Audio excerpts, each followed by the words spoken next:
व किसान विरोधी तथा इनकी जातिवादी, पूंजीवादी व संकीर्ण मानसिकता के तहत बनाई गई उनकी गलत नीतियों एवं गलत कार्य प्रणाली को ही काफी हद तक जिम्मेवार मानते बड़े बड़े पूंजीपतियों व धन्ना सेठों की आर्थिक मदद से नहीं बल्कि अपनी पार्टी के ही आम कार्यकर्ताओं की आर्थिक मदद से जमीन भी दी है तथा गरीब आवासहीनों को भी तो 2-2 कमरों के फ्री सरकारी पक्के मकान भी। नमस्कार साथियों, जय भीम नमो बुद्धाय। साथियों इस वक्त की बड़ी खबर निकल के आ रही है। बहुजन समाज पार्टी के बहन कुमारी मायावती की 5वीं बड़ी जनसभा हरियाणा में थी। उस जनसभा में बहन जी ने जो अपना भाषण दिया और बहन जी की जो स्पीच थी और बहन जी सीधा कांग्रेस से बीजेपी पर निशाने पर साधा और क्या कुछ कहा है वो आपके बीच रखेंगे, तो आपसे रिक्वेस्ट करेंगे वीडियो को जरूर देखना। साथियों बहन जी का वो पूरा वीडियो आपके सामने रखते हैं। जो कुछ बहन जी ने अपने भाषण में कहा है आप डिटेल में सुनिए, और अगर आप बहुजन समाज से हैं तो वीडियो को लाइक और चैनल को सब्सक्राइब जरूर कीजिएगा। साथियों पहले बहन जी का वो पूरा भाषण डिटेल में समझिए। कांग्रेस, बीजेपी व अन्य जातिवादी पार्टियों की रही सरकारों ने इनका आरक्षण का कोटा अभी तक भी पूरा नहीं भरा है, जिसे फिर अंत में किसी न किसी रूप में सामान्य वर्गों को ही दे दिया जाता है। पदोन्नति में आरक्षण को तो इन्होंने मान्य कोर्ट की आड़ में काफी हद तक खत्म ही कर दिया है। इसके साथ ही केंद्र व राज्यों की भी सरकारों द्वारा इन वर्गों के लोगों को प्राइवेट सेक्टर में आरक्षण दिए जाने की व्यवस्था किए बिना ही इनके ज्यादातर सरकारी कार्य अब यहाँ प्राइवेट सेक्टर के जरिए ही देश के अधिकांश बड़े बड़े पूंजीपतियों व धन्ना सेठों को ही दिए जा रहे हैं, जिसके कारण आपके यहाँ हरियाणा प्रदेश से पूरे देश में अब इन वर्गों के लोगों को आरक्षण का बहुत कम ही लाभ मिल पा रहा है। और इससे अब पूरे देश में दलितों व आदिवासियों के साथ साथ अन्य पिछड़े वर्गों का भी काफी ज्यादा नुकसान हो रहा है। आपके हरियाणा प्रदेश में SC/ST की तरह जो OBC वर्ग के लोग हैं, अन्य पिछड़े वर्ग के लोग हैं, इनकी भी काफी तादाद है। जबकि अन्य पिछड़े वर्गों के लोगों को ये भी मालूम होना चाहिए कि इन्हें मंडल कमीशन की रिपोर्ट के तहत आरक्षण की सुविधा केंद्र में कांग्रेस पार्टी की रही सरकार में, बल्कि BSP के केंद्र की सरकार में नहीं बल्कि BSP के कड़े संघर्ष एवं अथक प्रयासों से केंद्र में रही श्री BP सिंह की सरकार में ही मिली है, जिसका भी अब यहाँ जातिवादी विरोधी पार्टियों की चल रही सरकारें इन्हें पूरा लाभ नहीं दे पा रही हैं। इसके साथ ही श्री BP सिंह की सरकार में ही इन वर्गों के मसीहा परम पूज्य बाबा साहब डॉक्टर भीमराव अंबेडकर को भी यहाँ भारत रत्न की उपाधि से सम्मानित किया गया था, जिसके लिए वो हर प्रकार से पात्र भी थे। जबकि इन्हें ये सम्मान उनके जीते जी परम पूज्य बाबा साहब डॉक्टर भीमराव अंबेडकर के जीते जी केंद्र में रही कांग्रेस पार्टी की सरकार में बहुत पहले मिल जाना चाहिए था, लेकिन कांग्रेस पार्टी की सरकार ने इनके देहांत के बाद भी इन्हें काफी समय तक ये सम्मान नहीं दिया। इससे इन वर्गों के प्रति इस कांग्रेस पार्टी की हीन व जातिवादी मानसिकता साफ झलकती है। इतना ही नहीं बल्कि इनके कारवां को आगे बढ़ाने वाले व हर मामले में समर्पित रहे व्यक्तित्व मान्यवर श्री कांशीराम जी के देहांत होने पर केंद्र में रही इसी कांग्रेस पार्टी की सरकार ने इनके सम्मान में एक दिन का भी राष्ट्रीय शोक घोषित नहीं किया था। इसके साथ ही इन वर्गों के लोगों को जुर्म जाति से निजात दिलाने के लिए जो भी यहाँ नियम व कानून आदि बने हैं तो उन पर भी केंद्र व राज्यों की सरकारें सही से अमल नहीं कर पा रही हैं, जिससे अब यह खासकर दलितों, आदिवासियों व अन्य पिछड़े वर्गों के ऊपर शोषण करने वाले लोगों का मनोबल और भी ज्यादा बढ़ा है। और ये सब हमें यहाँ आपके हरियाणा प्रदेश में भी काफी कुछ देखने के लिए मिल रहा है। इसी प्रकार हमें पूरे देश में मुस्लिम व अन्य धार्मिक अल्पसंख्यक समाज के लोगों की भी अधिकांश मामलों में हालत कोई खास अच्छी नजर नहीं आती है। इसके साथ साथ अपर कास्ट समाज व जाट समाज में भी खासकर गरीब लोगों की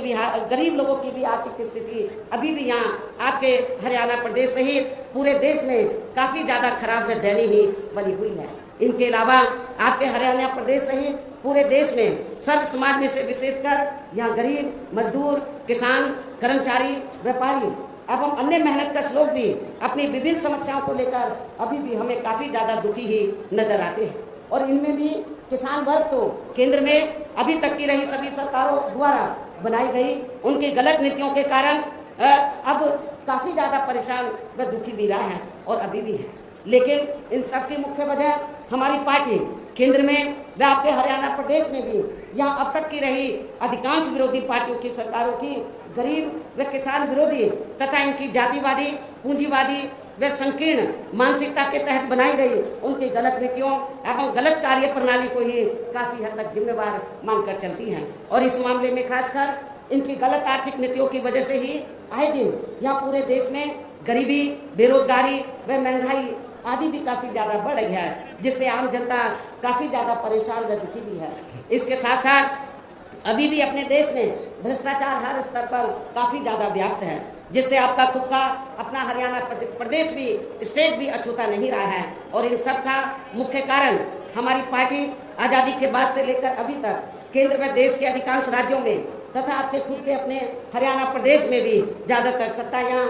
खासकर पूंजीवादी पार्टियों, जातिवादी व पूंजीवादी पार्टियों के हाथों में ही आने को मानकर चलती है, जिसके कारण ही अब पूरे देश में व आपके खुद के अपने प्रदेश में भी अभी भी हमें यहाँ सर्व समाज के लोग अधिकांश मामलों में काफ़ी ज़्यादा दुखी व परेशान ही नजर आते हैं। जबकि पूरे देश में बीएसपी ही अकेली एक ऐसी पार्टी है जो विरोधी पार्टियों की तरह देश के बड़े बड़े पूंजीपतियों व धन्ना सेठों की आर्थिक मदद से नहीं, बल्कि अपनी पार्टी के ही आम कार्यकर्ताओं की आर्थिक मदद से चुनाव लड़कर यहाँ केंद्र व राज्यों की भी सत्ता में आना चाहती है, ताकि हमारी पार्टी सत्ता में आने के बाद फिर बिना किसी दबाव के व आज़ाद होकर सर्व समाज के लोगों की सभी समस्याओं का समाधान करके उन्हें हर मामले में व हर स्तर पर खुशहाल बना सके। और इसी आधार पर चलकर ही आबादी के हिसाब से देश के सबसे बड़े प्रदेश अर्थात आपके पड़ोसी प्रदेश उत्तर प्रदेश में 4 बार हमारी पार्टी ने अपने नेतृत्व में वह सरकार भी बनाई है। और हमने अपने सभी चारों रही सरकारों में अपनी पार्टी की विचारधारा एवं सिद्धांतों के तहत चलकर वैसे तो वहाँ सर्व समाज के हितों का पूरा ध्यान रखा है, लेकिन सभी मामलों में प्राथमिकता पहले हमने वहाँ सर्व समाज में से विशेषकर उन SC/ST वर्गों, पिछड़े वर्गों, मुस्लिम व अन्य धार्मिक अल्पसंख्यक समाज को तथा गरीब एवं असहाय लोगों को ही दिया है, जिनकी वहाँ हर मामले में व हर स्तर पर सभी विरोधी पार्टियों की रही सरकारों में उनकी हीन, जातिवादी, संकीर्ण व पूंजीवादी सोच होने के कारण काफ़ी ज़्यादा उपेक्षा की गई है। इसके साथ साथ हमने उत्तर प्रदेश में गरीब एवं बेरोजगार लोगों को दूसरी पार्टियों की रही सरकारों की तरह मामूली सा बेरोजगारी भत्ता न देकर उन्हें बड़ी तादाद में सरकारी एवं गैर सरकारी क्षेत्रों में स्थायी रोजगार भी उपलब्ध कराए हैं। इसके साथ ही गरीब भूमिहीन लोगों को खेती करने के लिए हमने उन्हें फ्री सरकारी जमीन भी दी है तथा गरीब आवासहीनों को भी तो 2-2 कमरों के फ्री सरकारी पक्के मकान भी दिए हैं, जिससे वहाँ लाखों गरीब लोगों को काफ़ी फायदा पहुँचा है। शहरों व देहातों को भी विकसित किया गया है। देहातों को डॉक्टर अम्बेडकर ग्राम विकास योजना के तहत, शहरों को मान्यवर श्री काशीराम जी शहरी समग्र विकास योजना के तहत इनको डेवलप किया गया। इसलिए क्योंकि शहरों में और देहातों में घुसते ही मालूम पड़ जाएगा कि ये दलितों की बस्ती है, ये कमजोर वर्गों की बस्ती है, जिनको जातिवादी मानसिकता के तहत आज़ादी के बाद से लेकर लगातार जिन भी पार्टियों की सरकारें बनी उन्होंने उनको विकसित नहीं किया। लेकिन जब बीएसपी की सरकार बनी तो हमने बाबा साहब के नाम से योजना बनाकर उन बस्तियों को डेवलप किया और भी बस्तियों को गांव में डेवलप किया, तो जिसकी वजह से उनका रहन सहन में काफ़ी फर्क आया।